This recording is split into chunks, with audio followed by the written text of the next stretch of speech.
track uploaded by Sridevi. Hi, good morning.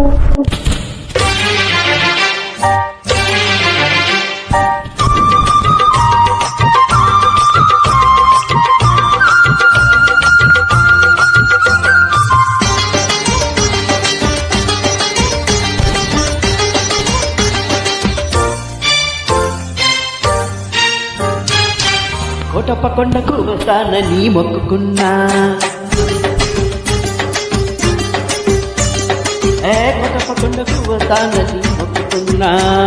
అరుబయట ఎండలో కరుసు తోట నీళ్ళలో కొండ కింద కనిపిస్తే కన్ను కన్ను కలిపేస్తే 101 టెంకాయ కొడతానని కోటప్ప కొండకు వస్తానని మొక్కుకున్నా. కోటప్ప కొండకు వస్తానని మొక్కుకున్నా. ఆరు బయట ఎండలో చెరుకు తోటని